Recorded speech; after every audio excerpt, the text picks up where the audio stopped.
All right, so we're going to be doing our presentations on workers' rights in the United States.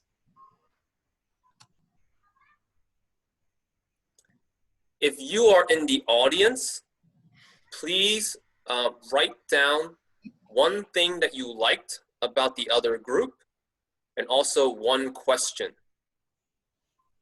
All right, so you can use this table and then afterwards we'll review your notes.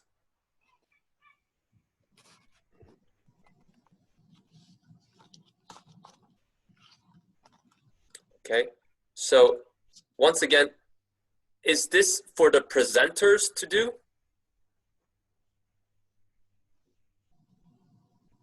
Is this for the speakers to do? No, it's for the listener. This is for the listeners. Okay. All right, so let's get started with our presentations. Is there a group that would like to go first? All right, Ilham's group. All right. Because I wanted to do it fast and not think a lot about it. Okay. So I should share my screen? Yes, you can start sharing your screen now.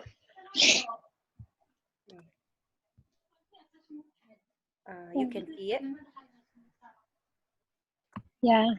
Okay. All right, guys. Today we're gonna present the workers' rights in the U.S. timeline. Normally, it was done by me and Samar and Hanan. So let's start. The labor movement in the United States grew out of the need to protect the common interests of workers. For those in the industrial sector, organized labor unions fought for better wage, reasonable hours, and safer working conditions. The labor movement led effort to stop child labor, give health benefit, and provide aid to workers who were injured or retired. How I can remove this stuff from here? Okay, so in our labor history timeline, we're going to try to highlight the key event and the people who helped bring the workplace and society more secure and more helpful for the workers. So let's start from the beginning, from the 80s. In this period of time, most work was done on farms. The southern economy was based around slavery. Northern economy was based around manufacture, railroad, and banks. Unfortunately, in this period, bad life conditions and no workers' rights was in the first page. As you can see in the picture, you can see the worker who has a lot of pressure from the owners or the bosses with the low wage, high rent, and it was really bad. As you can know, workers worked like 10 hours a day, 6 days a week for very little money. There was no law that protected them. The kids at 8 years old worked. Pregnant women were often fired, and people who got hurt on the job got no help. Uh, as, as a result of all these bad conditions, the workers started held strikes. And the strikes, as you know, are a kind of refusal to work organized by a body of employees as a form of protest. In the meantime, the owners went on the reverse strike too. Unfortunately, also the judges and government was against the strike in this time. For sure, workers will not stay with hand off. They will think about something and they started to realize it that they must unite to demand change, which led them to think about unions.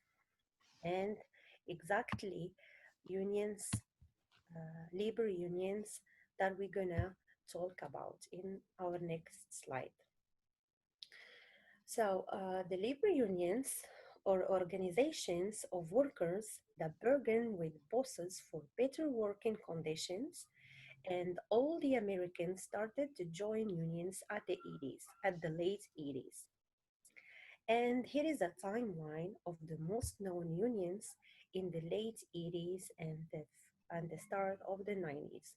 As you can see, we have the National Labor Union, the Night of Labor, American Federation of Labor, American Railway, and the Industrial Worker of the World. We're going to try to give you a little information about each of them, and we're going to start by the beginning, which was National Labor Union, which was started at 1866 by William Silvis, the man that you can see in the picture. He fought for better pay and shorter workday, and unfortunately, this union was not admitting the African American, and because of that, it did not last for a big period of time. It did not last more than 7 years, and it started to fade away after 1873. So now it's my friend who's gonna continue the slide, Hanan. Yes. Uh-huh. Okay, I'm a little stressed, okay? Okay. At the 1869, the Knights of Labor began as a secret Society. society, and it was the next big union after the NLY. ID last make the work better place. It's for make a better place. It meant all workers into their ranks. In May 1886, the Knights went on strikes, and unfortunately, someone threw a bomb, and there's a policeman who died, and many people were injured. And because of that, the members on the unions blamed the unions about this bomb that happened at Raleigh High Market, I think it's in Chicago, and they start to leave the union. Okay. And here it's the 1886 American Federation of Labor, and it's AFL. And this union made up of some smaller unions in there. Huh? Go ahead. Yes, smaller unions. And it was started by Samuel Gombers, and he is the man that in the middle. And every member of the AFL was a skilled worker, and he focused on bread and butter issue. In many cases, worker demands were completely or partly met. The AFL survived. Can you move down? Yeah, I can take it off. If I touch it, the slide gonna stop. Try to click the X on the top right of it. See if that'll help. Yes. Okay. Yeah. Okay. And the AFL survived as the most important national labor organization until the Great Depression. Okay. And here it's the 1892, that's the American Railway. It began. It formed by agent, how to pronounce the name? Eugene V. Debs. Eugene see Debs, and he's in the picture over there, and he led one of the largest strikes in American history, and it's called Flyman Cars, I think the strike Yeah. called. Pullman Yeah, strike. yeah, Pullman strike. And they suggest the government should divide money more equally. And they also thought that he thought that governments or workers should own the factories. Uh, it was called the Pullman strike. The Pullman car company fired 5,000 workers, so Debs called for the members of the American Railway Union to stop operation trains that use Pullman cars.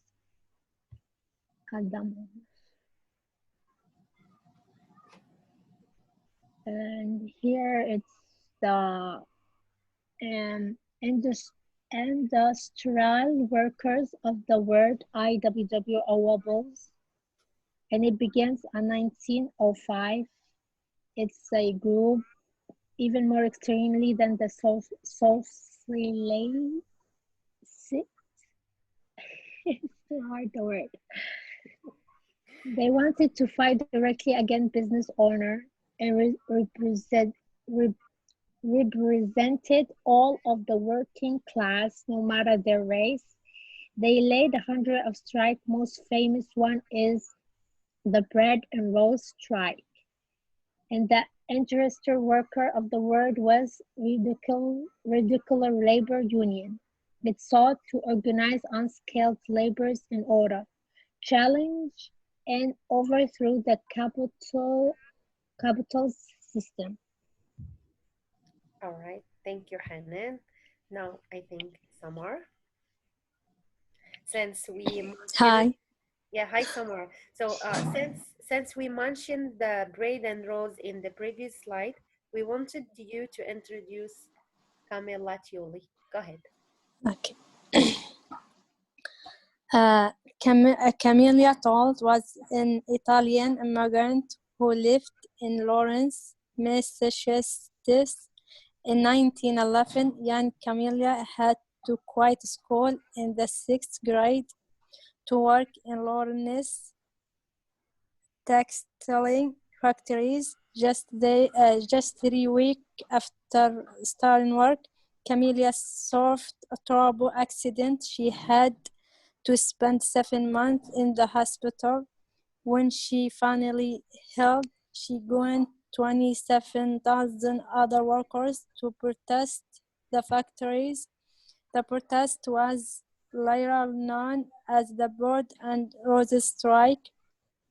Since 1922, 1939, the Great Depression, working conditions began to improve as unions grew, but success was stalled by the Great Depression. Many businesses lost money and people lost jobs. 1% of the Americans. We're gonna watch this video where the Great Depression is well explained. All right, we're gonna watch the video now. Yeah. Let's see if it's gonna play. It's not working. No, they must be. It's not work? No. They must be full screen. You put Try to double click. prison. You know, it's work. It's work. Dramatic worldwide economic calamity, which started in 1929 and lasted until the late 30s. Most people believe it began with the U.S. stock market collapse of October 1929. By 1932, U.S.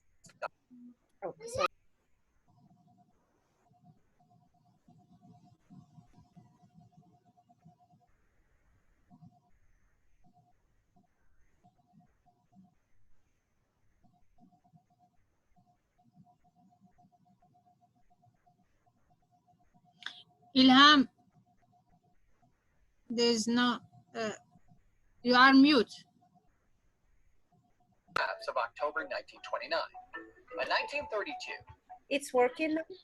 Yeah, it's working. Huh? Okay. Yes, it's working. Yeah. All right, sorry. Sorry, I did just mute it because of my kids. That's why, sorry. So there might be a way to share your Sorry? computer's sound. Sorry. You need me to mute myself? So if you want to mute, you don't have to mute, but if you want to, you might be able to mute, but still share your computer sound. Okay.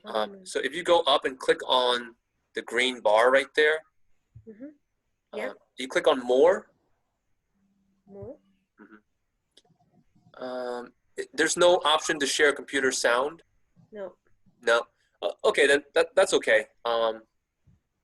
We'll try to do it without you being on mute. It's okay if your kid is crying for a little bit. It's only a minute, so Oh, okay. it'll be okay. Thank you. economic calamity, which started in Okay, let's start. The Great Depression was a dramatic worldwide economic calamity which started in 1929 and lasted until the late 30s. Most people believe it began with the U.S. stock market collapse of October 1929. By 1932, U.S. stocks were only worth 20% of what they were prior to the crisis, and 1 year later, almost half of all United States banks had failed. By 1935, roughly 750,000 farms had been lost to bankruptcy or distressed sales. European countries, debilitated by the debt they've accumulated due to World War I, dealt with a severe depression and a sovereign debt crisis ultimately emerged. In Germany, for example, unemployment reached 25%, and among other things, this economic disaster led to Hitler's Nazi Party becoming the top political actor after the 1932 elections. Worldwide trade was devastated by the Great Depression, with countries engaging in so-called trade wars by limiting imports. And by the same year, 1932, global trade crashed to half of the pre-crisis volume. Unfortunately, trade wars degenerated into an actual armed conflict, which caused over 60 million deaths. World War II.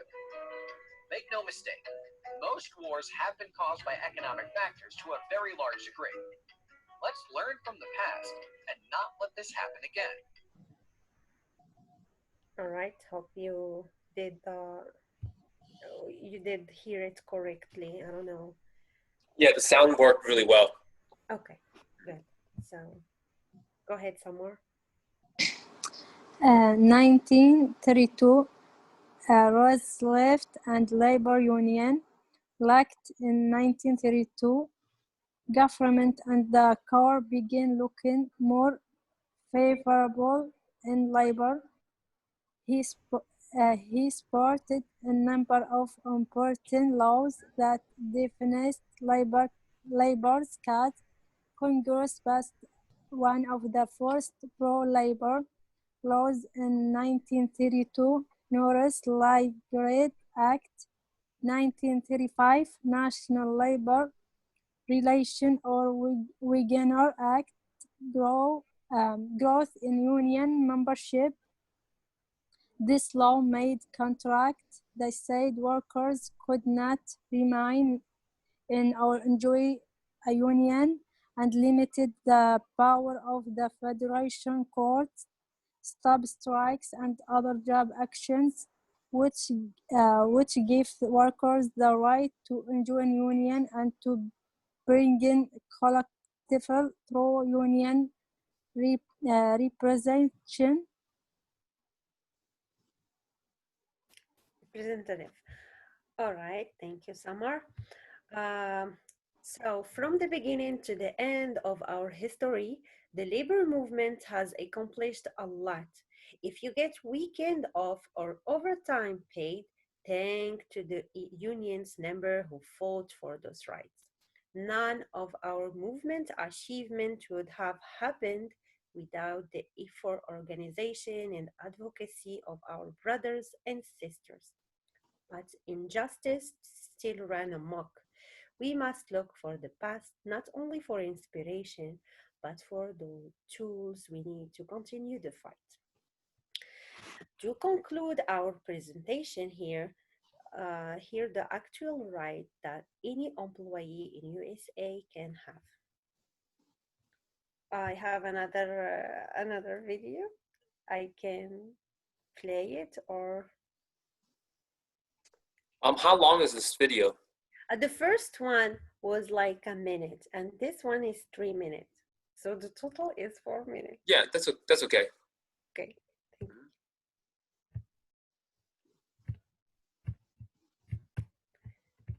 I don't know what's going on with it.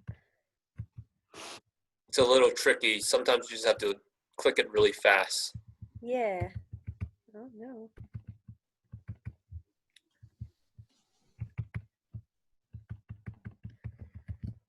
Or click away and then click on it again. Welcome to the United States. Hmm? You can hear it now? Yeah, we can hear it and see it.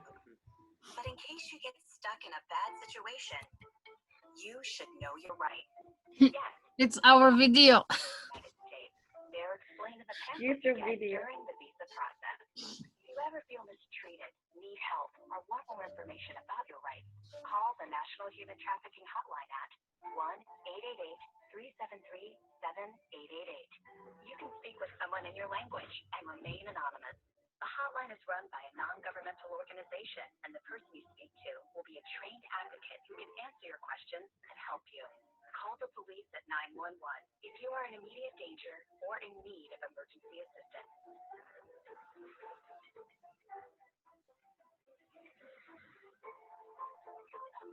You have the right to keep your passport with you.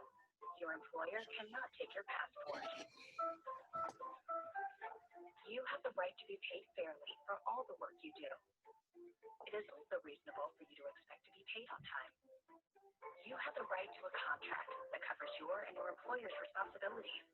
Contracts will often say how much and when you will be paid. You have the right to safe and healthy working conditions.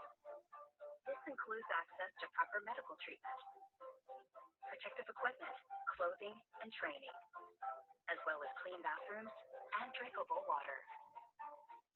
If your employer does not allow you to leave for breaks or for home at the end of the day, please contact the National Human Trafficking Hotline at 1-888-373-7888. If your employer provides housing for you, it must be safe and clean. When not working, you must be allowed to leave. If you feel your employer is taking advantage of or mistreating you, you have rights. You have the right to ask for better wages or working conditions, and to join together with your coworkers to ask for these things. Your employer cannot take action against you or your coworkers for doing so. You have the right to be treated with respect and without discrimination. This means your employer may not treat you differently from your coworkers because of your age, if you are 40 or older, gender or sex, race, national origin and ethnicity, color, religion, genetic information, or disability. You have the right to leave your job if your employer abuses you, mistreats you, makes offensive and inappropriate comments, touches you when you do not want to be touched, or forces you to do things against your will, including performing any sexual activity such as prostitution. You have the right to refuse anyone who forces you to do things against your will, even if they threaten you, take your money, or force you to do something illegal. Call the National Human Trafficking Hotline at 1-888-373-7888 whenever you feel mistreated or unsafe at work. The hotline can connect you to people who can help you leave a bad work situation, including getting legal help and protecting your rights. Other resources are also available and listed in the pamphlet and online. We hope you enjoy your time in the United States. Remember, you have rights, and there are people who can help you. It's all in your pamphlet, so keep it with you during your stay. All right, thank you guys for watching, and hope you did enjoy our presentation. Thank you.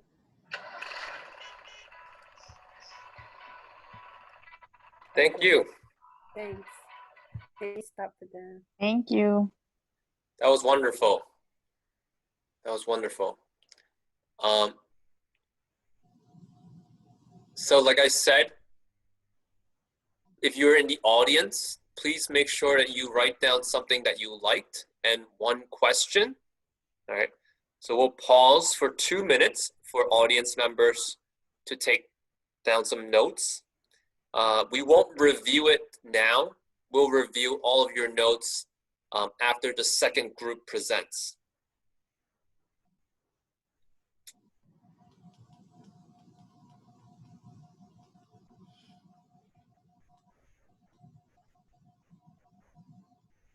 All right, so take 2 minutes to write down some notes.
Okay.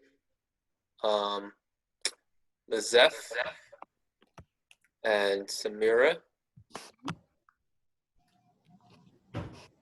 Did you already started the slide? Sorry guys, my kids turned off the switch of the router of the internet. Did you start already? No, we're about to start now. We were taking a break to write down some notes. Okay. So what do you think about our presentation? It was great. It was really good. Really? Thank you. I think you guys did a great job. And we'll give you some more feedback after the second group presents. But overall, I thought you did a great job.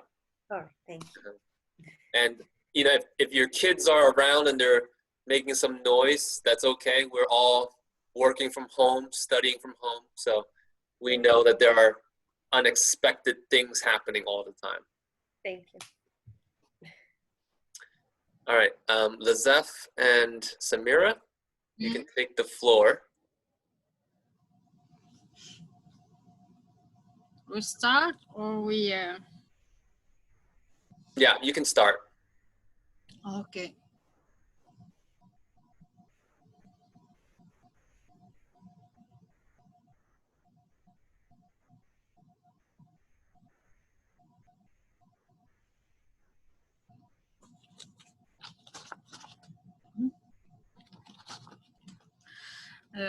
Hi everyone. Today we're going to be talking about the workers' rights in United States.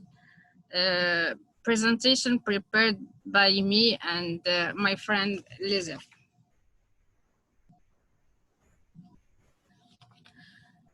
In the mid 19th century, the vast majority of American work was still done on the farm, but the turn of the 20th century, the United States economy revolved around a factory.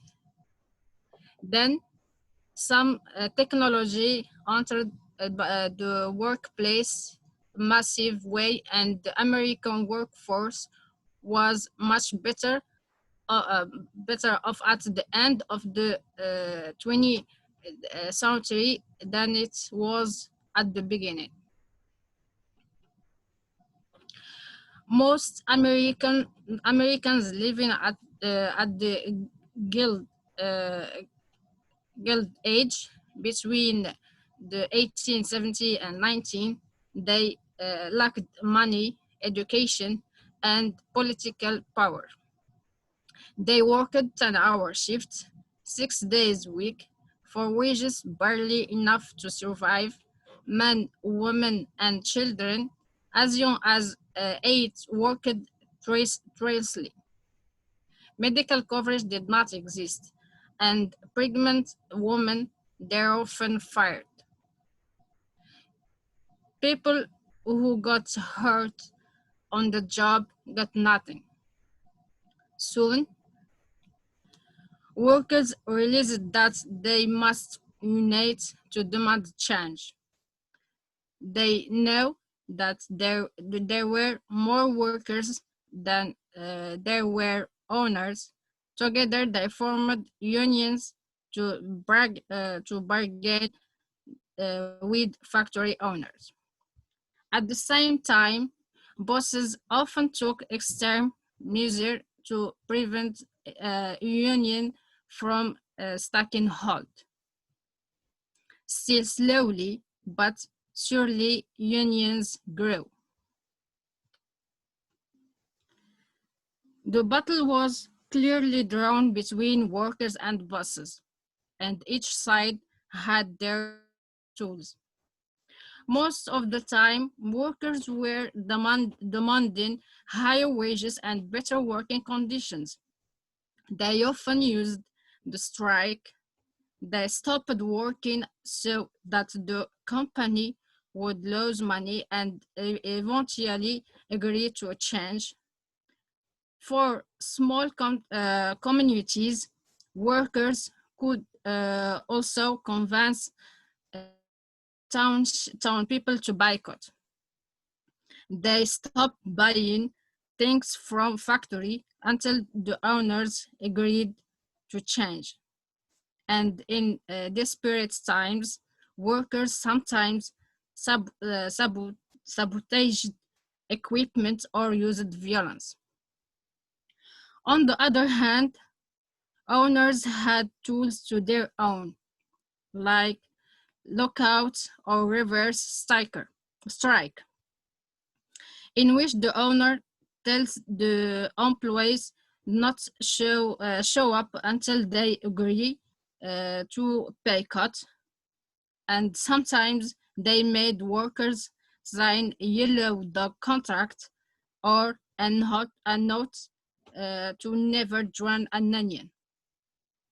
And the bosses hired sticker breakers or scabs to take the place of the regular labor force during strike. The striking workers often responded with violence. Before 20th century, the government never sided with the union. Strikes were often declared illegal, and strikes were thrown into prison. The government sometimes even sent the army. What is organized labor? Organized labor is an association of workers united as a single representative entity to improve the economic status and working conditions of employees through collective bargaining with company management. Organized labor groups are also known as union. Organized labor in the United States grew after the country entered in the industrial age. In many cases, the shift from agriculture and to factories led to strenuous working conditions left many workers vulnerable. The lack of heavily enforced standard on work hours, employee compensation, and medical coverage.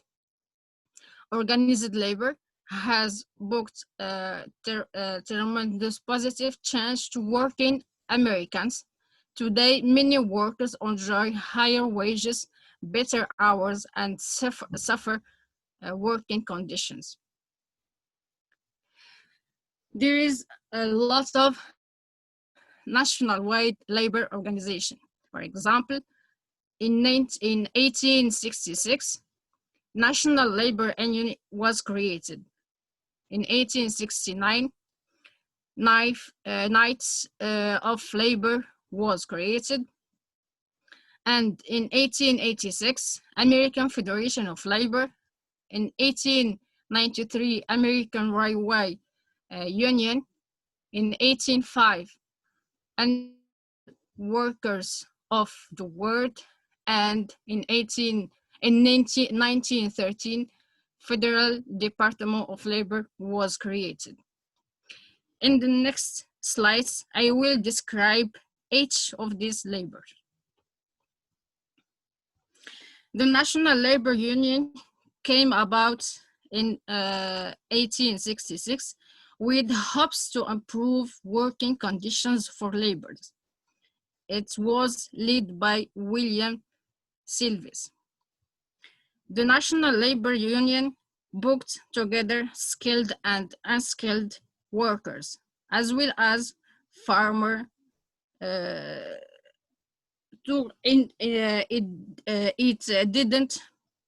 did not admit African American. Skilled workers have special skill, training, or knowledge like plumbers or cooks. This union called for higher wages and shorter hours. It also focused on political issues like Benin prison labor and restriction on immigrants entering America. They did not want these immigrants coming in and taking their jobs for cheaper pay.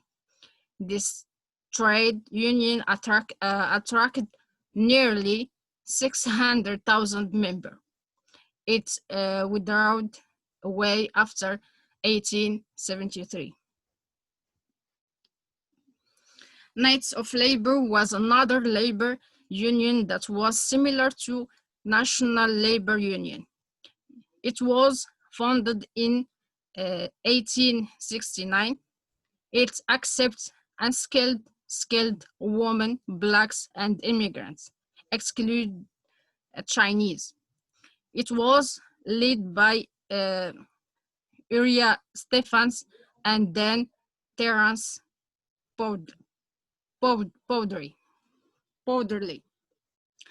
Also had some of the same principle as a National Labor Union, which are 8-hour workday. They supported transparent, equal pay for women and men, and then to convict labor and graduates and income tax. The Knights of Labor know not to strike because they would be lost when the government got involved, so they tried to pass laws instead.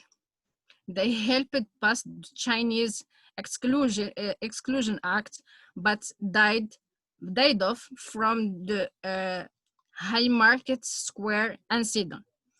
In May 1886, when someone threw a bomb into the crowd, one police officer died and several people were injured.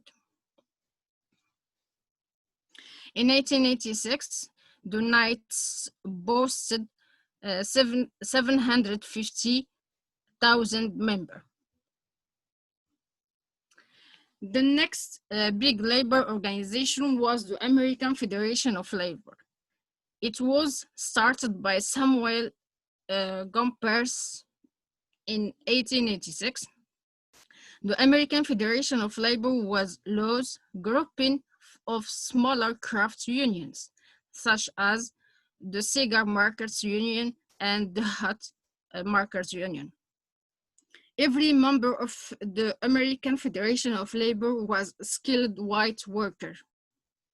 This picture presents some hot markers worker. The American Federation Labor were not interested in helping blacks or women. They ended up supporting the idea of an 8-hour day. Gompers wanted to keep it simple. He focused on bread and butter, issued of higher wages and better working conditions. This helped him maintain the support of the American government and public.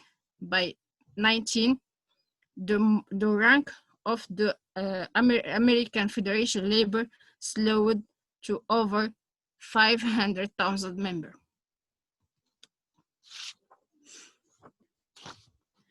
The American Railway Union was led by Eugene Debs. He successfully united railway workers from different crafts into the first industrial union in the United States.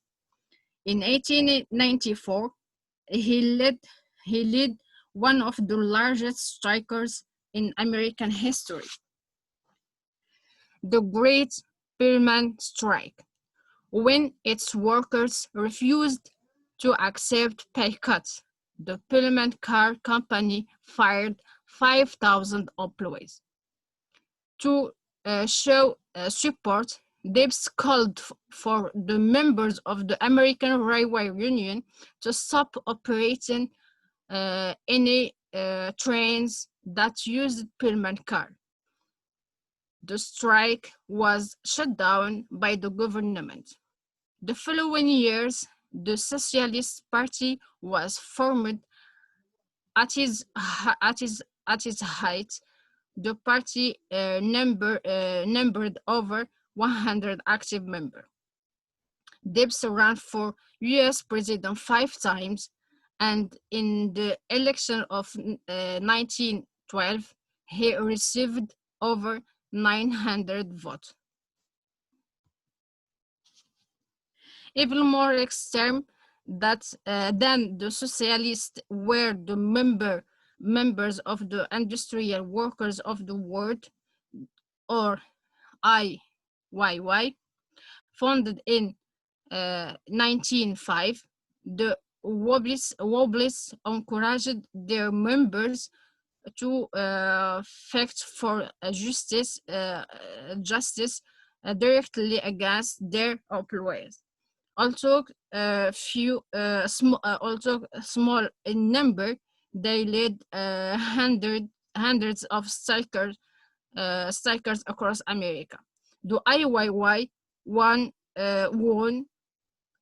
few battles, but they effort sent a strong message across America that workers were being mistreated. The last one is Federal Department of Labor. It was established in 1930. The Federal Department of Labor is a cabinet-level agency. It's responsible for safety, wage, and hour standards in employment insurance benefits, re-employment services, and economic statistics. The next slides will be presented by my friend Lezef. Hi guys. So, Samira, can you turn off, please? Huh? this is one important event in the history of the right workers. She was one girl who had one terrible accident. It's important to say that in this time the child labor was illegal, but the families don't have another option. So the children needed to help the families working in the companies. So this accident that she had help to the right workers because 27,000 of workers start the one movement, the big strike, and they use the slogan bread and roses. So Samira, please, the next. It's important to say that half of the children they born in Lawrence. This is the place where Camila had her accident. Died before the 6 years, and also third the other people who work in the different companies died before they were 25 years old, so very young. The next, please, Samira.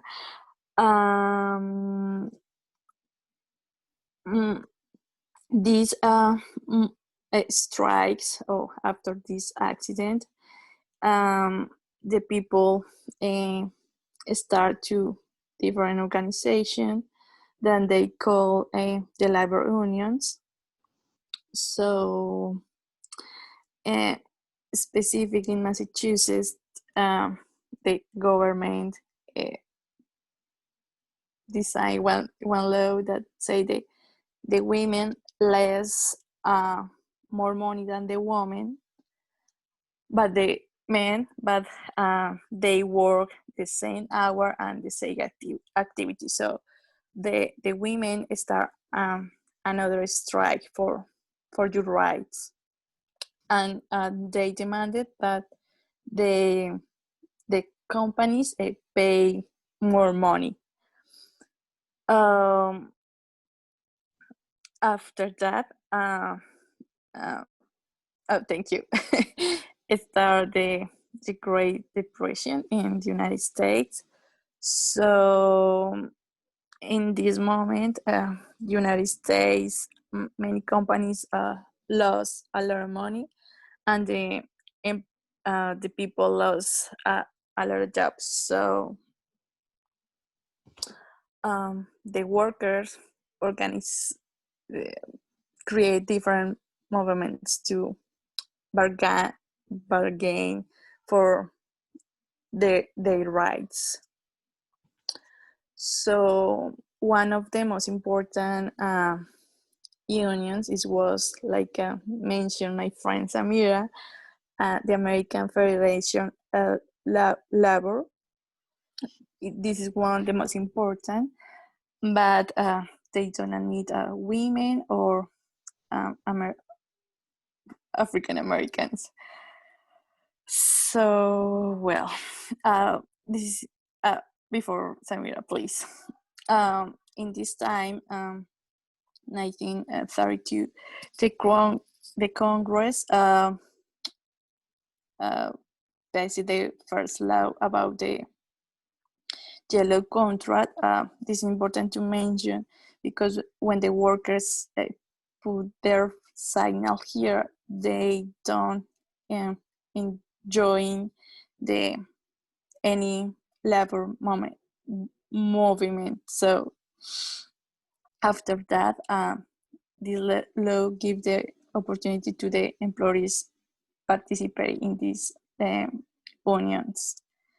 Next, please, Amira. Oh, oh, he was the President Roosevelt in 1934. He support a lot of laws that help to the workers. One of these laws was the National Labor Relations. These laws say the workers have the right to enjoy the unions and bargain the rights with the company while they with the unions. In 1935, start to create different unions, but one of the most important was the CIO. These union labor accept the women and African Americans. So this labor union and the AFL start to competition for the control around the all workers. They want different ideas to help the workers. So one of this union, the AFL, want to classify the workers for the activities that they do, but the CIO only want the old workers. So yes, the next please. Another important moment after the Great Depression was the the Second World War. It was very important because before the workers they won and their rights for the employer. So when they start to the war, the government bargained with the workers, and they established the waves, and the workers can give more money for their jobs. And one important thing is in this moment, the workers have improved benefits about the health insurance. The next, please, Samira. The next. Yes, this is so this is in the year 2010. Okay. This is so important because in the south side in the United States, a lot of companies, so from China, Asia, and Europe, come back here because the lawyers in this part of the country create different laws that the workers have less money than the other parts of the United States. So in one of the articles that we read, they compare that the workers in the South here in the United States want less money than the workers in China. So different companies, the United States, come back here and put these companies in the south of the United States. The next, please, Amir. Also, it's important to mention that the different law that the United States that happen now, they want to spread these ideas, the low wage and another rights, because they say that they give more opportunities to get more jobs, but less money for the unite the workers. And they also say that less the 5% the American, the African American don't participate, don't enjoy in the union labors, and also in the so there are a lot of laws that don't give the opportunity to these people to vote, access and other rights. The next video. And this is our video, but it's the same of Hannah. This is the same. A rewarding stay is ahead of you. But in case you get stuck in a bad situation, you should know your rights.